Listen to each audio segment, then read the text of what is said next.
Hello and welcome to the UC Summit 2020 keynote entitled Hybrid and Happy, Balancing Technology with Wellbeing. I'm Irwin Lazar, President and Principal Analyst with Metrigy, and I'm excited today to be joined by Joe Walsh, Director of Global Product Marketing, UC&C and RSG at GoTo. Joe, go ahead and introduce yourself. Take a minute, tell us a little bit about yourself and what you do at GoTo. Yeah, hey Irwin, thanks for having me here today. I'm excited to be here too. I've been with GoTo for just over 2.5 years now, working in our product marketing department. So I'm helping bring our unified communications and collaboration portfolio to the market.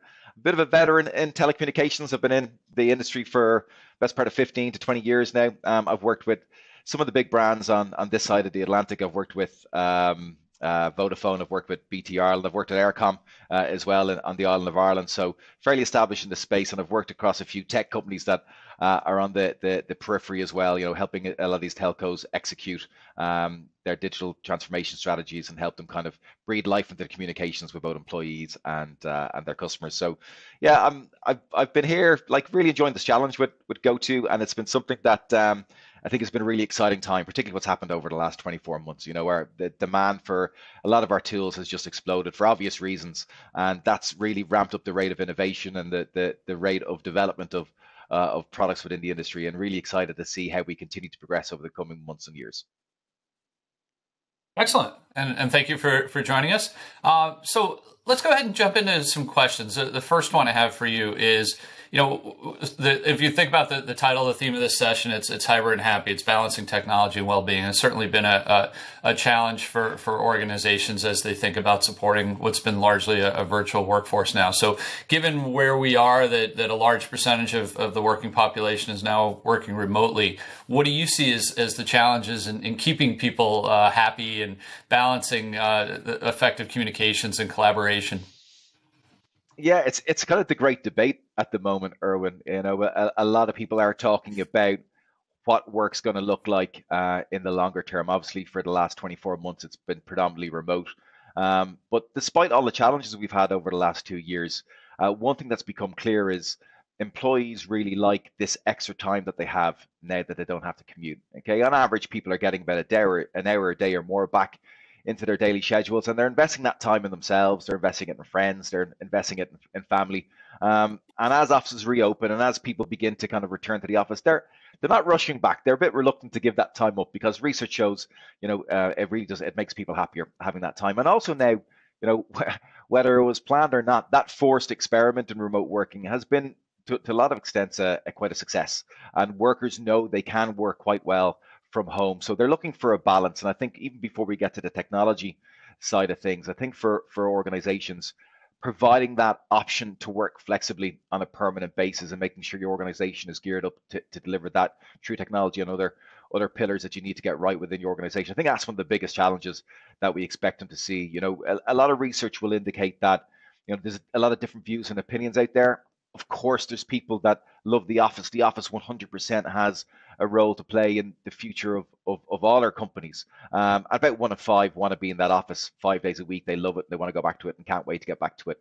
The flip could be said for about 1 in 5 that want to work remote all the time. Would be happy never to set foot in the office again. But the vast majority of us want that balance. They want that happy medium of some time in the office, some time working from home.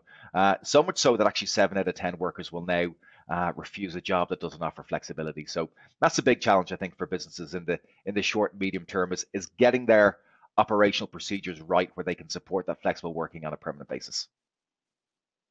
Yeah, it makes sense. I think our research certainly is consistent with what you're saying. We see that only about 20% of companies now that are requiring people to stay at home, about 15%, 20% that are requiring people to come back to the office, about 15% that are requiring people to stay at home, and the rest that are starting to give employees choice, or in a lot of cases, it just depends on what their role is. So obviously, if you're a field worker or a nurse, you have to report to some kind of physical facility, right? Yeah, that's true. But look, the big thing is, we are seeing businesses respond to this. And I think in 2022, particularly in the US and the UK, it's the first time ever that over half the workforce is going to have flexible work arrangements offered to them. So it's great to see companies responding to those changing needs and wants of the workers. But that creates challenges ahead to make sure we get the balance and the technology right to make sure people can be as productive as possible in that flexible world. Yeah, it makes sense. So we'll dive into some of those questions and I guess some of the ways the companies can address those concerns as we go through. Let me ask you the first one is so one of the factors or I guess challenges we've seen over the last couple of years is that business units are going off and adopting their own communication collaboration applications. In many cases, companies have rushed to bring new capabilities in without maybe necessarily thinking about a holistic strategy. What do you see as the ideal go forward strategy? How should companies think about delivering communication and collaboration? And I guess I hate to use this term new normal, but for lack of a better phrase, the new normal. Yeah, well, look, I think, Irwin, first and foremost, some companies had different starting points, right? Some are already on this journey and were better equipped to handle what came at them over the last 24 months. Other people had to rush and really just take whatever they could get their hands on in order to stand up remote working at almost kind of immediate notice with 24 hours to get people maintaining productivity while they work from home. So I think starting points for business are different. So I think every journey can be a little bit different depending on companies and their own use cases and their own scenarios. You alluded to people's role types and whether they physically can work from home or not. It is difficult to take orders from a table if you're waiting tables when you're not actually in the restaurant itself. So that those people most likely will need to be on site. But then there's other people that don't need to be on site. And in some cases, people are actually driving people off site. We've spoken to a lot of people in the healthcare industry where they are actively freeing up more space for clinical purposes, surgical rooms, stuff like that, getting those desks and those administrative roles off valuable surgical space and out into people's home offices where they can do just as equally good a job there. So different circumstances for different companies depending on the industry they're in, the businesses they're in, and what the use cases are for each of their employees. So that's the first point. Make sure that they sit down and set out a strategy that's right for them to help them get to where they need to be. I think if you look at the amount of apps and the tools that people have rolled out over the last 24 months and a bit before that, I think if you look how the industry has adapted and how tools are being unified now, a lot of people have a lot of tools. I think the average number of UC deployments now is about close to 3 across companies. So a lot of duplication of features, a lot of duplication of management requirements, a lot of duplication of procurement and contracts and stuff like that. So I think there's definitely a cleaning up exercise that needs to be done. And I think a lot of companies could do well to start there, and look at how do we clean up where we're at? How do we maybe streamline some of this? Like, I'm sure whoever they're using for phones or whoever they're using for meetings or whoever they're using for messaging, I think you can be pretty sure they've probably rolled out the other features as well, and all those 3 could be consolidated into one vendor. So that's not a bad place to start and start cleaning up your tech over the coming months. Makes sense. Are you seeing that customers, thinking about your own portfolio, that are starting to embrace the additional capabilities that are out there and starting to look at consolidating different applications? Yeah, I think particularly when it comes to comms tools, one thing that video conferencing in particular and messaging has really done is it's forced people into the cloud for these communication tools. A lot of businesses maybe hadn't made the journey of taking the telephone system and putting into the cloud. That was primarily one of the most dominant forms that we used to communicate with people pre-pandemic. Now that video conferencing and messaging is so ubiquitous across organizations, and a lot of people had started that journey of moving their email and all their calendaring and all the file sharing into the cloud, that kind of phone system now sits a bit standalone, not in the cloud and in a data center or a server room somewhere across some office. So that just creates a bit of a kind of fragmented overall solution. And I think, vendors like ourselves, we are beginning to bring all those capabilities together, and I think that's something that would serve a lot of IT managers well to go and explore that and see if they can find a more simpler way to procure and manage and distribute those tools. And that will help increase adoption as well, particularly if it's all through one app. Yeah, it echoes a lot of what we're seeing in our research, especially around the challenges of security and management, as you've got a lot of different applications that are out there. But, I guess I'll ask you a question of as you're looking at your customer base, you often have the challenge of ensuring that people, if they are consolidating, that they're not losing anything, that it's not IT driving them to use the least common denominator. How do you address those kind of concerns? Again, goes back to, like, you really need to know your business and what are the tools you actually need to get work done. Okay, a lot of the time you can see vendors kind of fighting it out over the latest flashy features, but you need to understand what percentage of your business are actually going to use those features, right? I think you need to look at that and make sure that the core capabilities are there. You don't want to compromise anything from a flexibility, from a a feature standpoint. If you need a function that's critical to how you conduct your business, it may just need to be that you need to acquire multiple tools because your chosen vendor, who might be your Office suite like a Microsoft or a Google, doesn't have the capabilities required for, say, video conferencing, or say your phone system. Therefore, you need multiple deployments. But businesses need to understand their own use cases and their own requirements and work off that. Then it's, what are the trade-offs? What are the pros and cons? For sure, the management, the simplicity of which people can deploy and roll out tools is easier with the less that you have. That can help adoption rates. But then the more options you give to communicate to people as well, the more fragmented it becomes. And, quite often people find themselves running through, well, where did I have that conversation? Was it in maybe my messaging app over here? Was it in my email over here? Or was it a video meeting that we had? And they're left trying to search all these different apps to try and find those conversations. That just becomes a lot simpler if it's all in one as well. And it can just help keep everything a bit more close together and a bit more tightly knit. Yeah, I think you nailed it. A key pain point when you're using more than one application is having conversations living in 6 different places and no good search tool to find them all. What do you see as the biggest challenges? So when you're sitting down facing with your customers and they're looking at their plans for the next year, what are the I guess what are the biggest struggles they're having in achieving happy employees and balancing the needs of IT and management security? Yeah, I suppose where we're subject matter experts, Irwin, is in around that technology. Okay, and what we see when we look at the market, in particular when we look at SMBs, is they do tend to have too many tools, right? And they might be blessed with the biggest IT teams or the biggest budgets for IT resources, and having multiple tools to manage and multiple tools to administer at the back end can become laborsome, and it can consume a lot of the time for the IT resources that are there, which limits the ability to work on other projects. So I think too many tools is probably the first thing.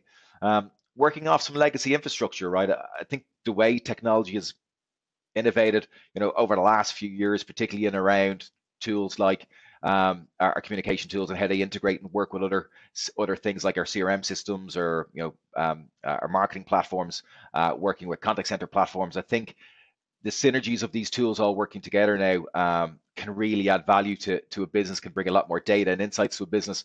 And when you've got old technology in there, when it's not all jointed up, when it's not integrated, if you are working off some on-premise infrastructure that's maybe 3, 4, 5 years old, and as soon as you deploy it, it started becoming outdated and it's not working brilliantly with other tools or new applications that you've added over the last 12, 24 months, that can hold people back as well. And then the costs, it's a lot for IT teams to get their heads around. It's a lot to procure. It's a lot to manage. It's a lot to deploy.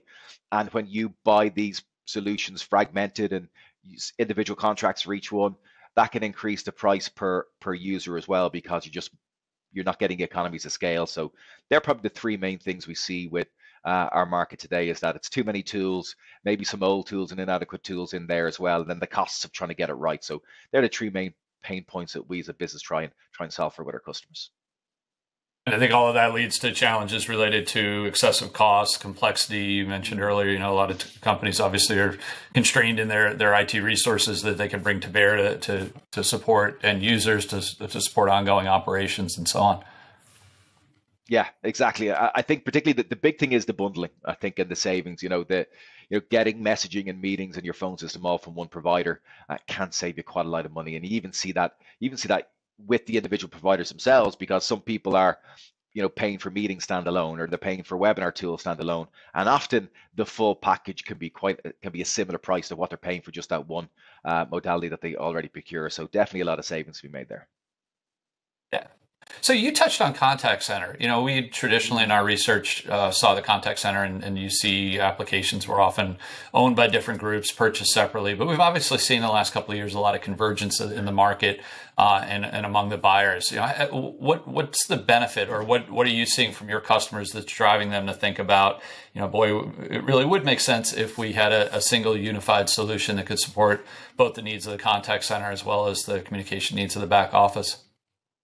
Yeah, I think first and foremost, if we look at the SMB space, Irwin, a lot of the times maybe SMBs feel they're underserved by vendors, right? And I think using integrated contact center with your UC provider creates more affordability and greater accessibility to to maybe functions and features that these businesses felt were beyond their reach, or maybe, too powerful for what their small business kind of needs were. And I think that's probably the first thing. It allows businesses embark on, a more digitalized consumer engagement journey than maybe they're used to. Like the vast majority of SMBs are still using just a basic telephone system, as their number one customer engagement platform. And that's really devoid of the capabilities and the functions and the features they need to give a better customer experience. It doesn't offer the insights and the data in order to improve that. So like simple things like, how many calls did we receive today?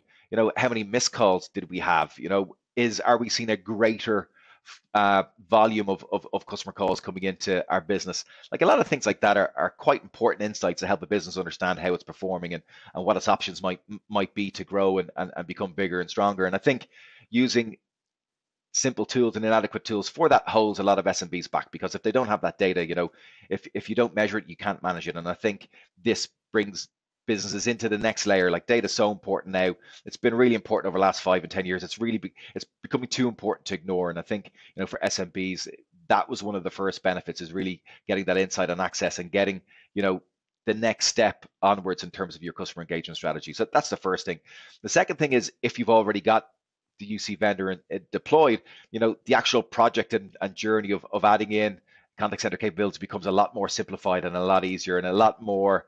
It's a smaller investment of time and resources to get up and running. For our customers, we can deploy contact center within 24 hours. A lot of people think it might be a 6 to 8 week migration journey with a lot of planning and stuff. It just, the way technology has developed, it's just not that complicated as it used to be, and it could be quite a simple, straightforward step in that direction for them, and they can start seeing the benefits pretty quickly of how they might roll that out.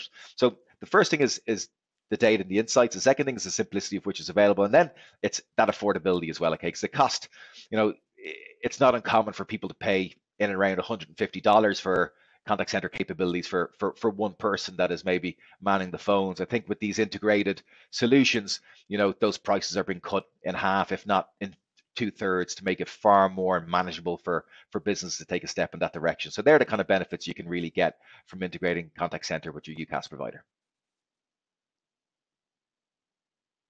And we've seen in our research data that echoes that significant reductions in cost of operations, cost of licensing, and then you think about, especially in smaller companies, the fact that maybe the back office people are an essential part of customer service. That there isn't this dedicated, separate full-time contact center. So being able to pull people, pull calls back, pull in resources that need to be brought into individual calls, and then also that ability to kind of scale. So, like you said, a lot of businesses today still are relying on phone.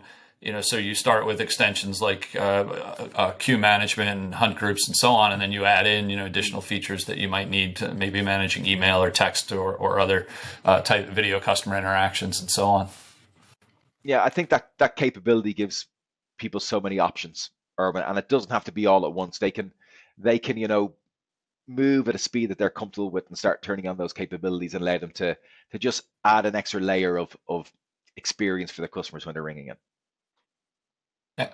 So I want to go in a little bit different direction. So we've seen in the market over the last couple of years now that things like webinars and virtual events are starting to become part of a UC portfolio, and certainly GoTo has had GoTo Webinar for many years, and has been well established in that market. Do you see those kind of capabilities becoming a core part of a unified communications application suite? Yeah, I think first and foremost, with webinars and virtual events, this is probably one of the biggest things that have surprised me, having been in the industry and thinking I had a good read on how things were going. Right, you always need to make sure you do bed yourself in research just to check yourself and check assumptions, because I was working off the assumption that because we've all been remote for the last 2 years, that naturally, because with the forced nature of how events had to pivot and go online, and how you saw more webinars and more virtual events just because we couldn't meet in person, that as we start meeting in person again, naturally the requirement for online events and webinars would decline.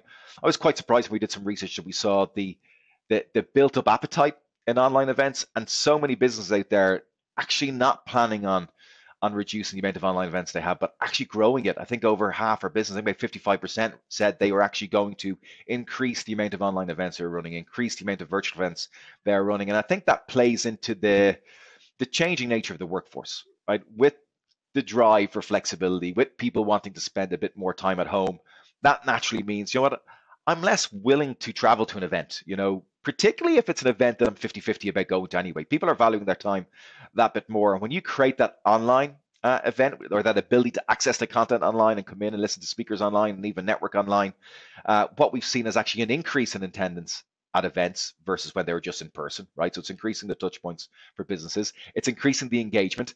And it means that people that are attending these events are far more productive, so they're getting a lot more work done as well. So I think online webinars and virtual events are for sure here to stay. They're only going to become more important, and therefore making sure that the journey and managing that becomes a lot easier and a lot more manageable for businesses is important. A lot of them still leveraging heavily kind of standard video conferencing tools. Or when I think about 2 out of 3 businesses still using, a standard video conferencing platform for a webinar and a virtual event, and would strongly recommend against that. There's so much more to a bespoke webinar platform and a bespoke virtual event platform that gives you so much more value for money, gives hosts so much more control and organizers so much more control, gives the audience such a greater experience that if you do see online events as an important part of your customer engagement strategies, making sure you have the right platform so that's important. And that's why I think vendors will ramp up the capability and availability of webinar and virtual events capabilities within their overall tools. Yeah, I think we've all been in events where they've used meeting platforms, and what's the first thing you have to do? Try and get everybody to mute their phones, deal with chat disruptions and so on. So I think those are all really good points. I know we've got about 4 minutes left, so I've got 2 questions I want to get your thoughts on. The first is, sure, where do you see the role of the phone? Is calling still critical? I know you mentioned earlier a lot of organizations still use calling as their primary means of customer engagement, but with the rise of meeting and chat apps, do you still see the phone being as important as it once was? Look, again, Irwin, I think we need to check the research here, because I had my own assumptions challenged again on this point. Naturally, with the rollout of meetings and collaboration tools, you do expect that to replace use cases where the phone would have been used.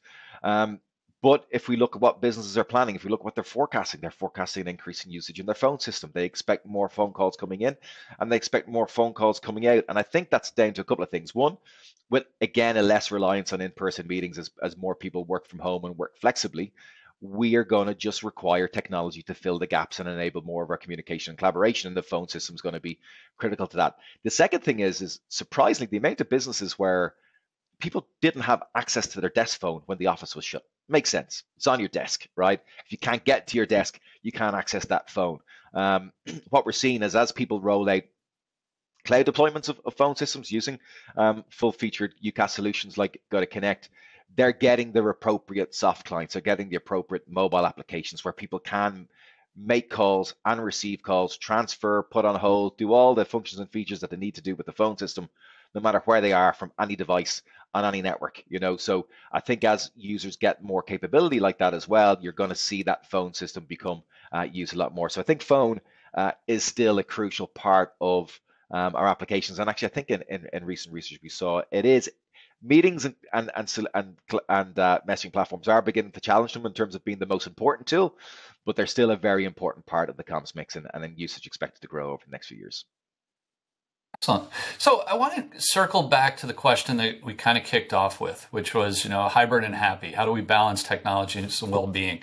What role can communication providers like GoTo play in providing analytics, data, information to IT leaders, to HR managers, to even business managers that would help them understand how happy and engaged their employees are? Yeah, let me address that in 2 ways. Right. The first one is, and we talk about it, it's not as simple as just allowing people work from home, right? People are passionate about their work. They want to be productive wherever they're working. They don't want to feel like just because they're at home, they need to make a trade-off versus what they can and can't do, right? And that can frustrate employers or workers. And if they don't feel like they're getting the same working experience when they're at home, they'll feel like they're a bit driven back into the office. That will frustrate them, and that will kind of just, that will impact morale a bit and have a negative impact on productivity. So just first and foremost, getting your technology right, allows people to be more flexible. It allows them to be more productive. It allows them to get their work done within an 8-hour day. It gives them that more time to be at home with friends and family and invest in themselves, be it the gym or the movies or walking the dog or something like that. So just getting that technology deployment right plays a very important role in helping people with their well-being and their happiness, because it allows them to execute on flexible work in an effective manner. The second thing with the insights and the data, this is kind of an interesting one, and an emotive topic to have within organizations, right? So how much should we be monitoring people through our tools and observing the work that they're doing? Obviously with things like present indication and stuff like that, you can see how often people have been online or not, what's the length of duration that they've been online. With the right tools around, say for customer facing teams, you can see the volume of calls they're making, you can see the volume of calls they're receiving, you can see how long they're on the phone, how long it's taken them to deal with customer queries and customer sales opportunities as well. So it can give all those insights to help assess and understand performance. I wouldn't rely on it 100%, right? I think you always need to have a number of touch points with your workers to understand how they're feeling. How is work being for them recently? Because people go through different times. There's peaks and troughs from a work standpoint. People's personal lives are different. Even working from home could be a vastly different experience for people, depending on whether they've got small kids at home, whether they live at home in isolation and feel a bit excluded from the outside world, or whether they're more than happy to work at home because they save so much time on their commute. So I think technology plays a role, and I think we're only beginning to get to the tip of the iceberg and how data and insights can help HR teams. And I think some of the office suite vendors are doing it quite well in terms of being able to track, out of office work and the amount of times you collaborated within office hours and stuff like that. There's a lot more to go, but I think there's probably an ethical question as well on how much people want to be watched and observed and monitored through their data.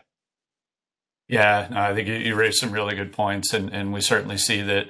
To your point, there's no one size fits all. Some people really enjoy work from home. Some people feel really isolated and alone. We've seen some research that points out that different demographics have different views. Certainly, culturally, in different parts of the world is going to be different. So, yeah, I think I agree with you of having that base level of technology in place that allows people to work from home, and then sort of figure out where you need to go from there. So, just in our last minute or so. What's your final best guidance? What should folks watching this webinar think about going forward? And then where can people get in touch with you if they have additional questions or want to learn a little bit more about GoTo? Yeah, so the best guidance I think to probably give, Irwin, is, and we talked about it at the top of the session, is making sure you understand your own business, your own use cases, and having a bit of a strategy for executing on the work model that you want.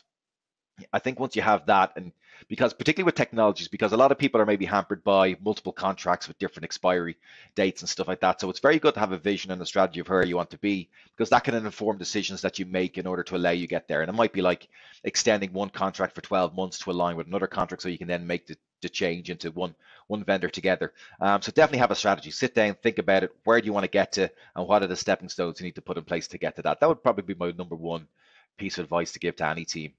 It's fairly basic, it's fairly simple, but I think the old saying goes, failing to plan is planning to fail, right? And I think you do need to sit down and make sure you have a plan in place to get to where you want to get to.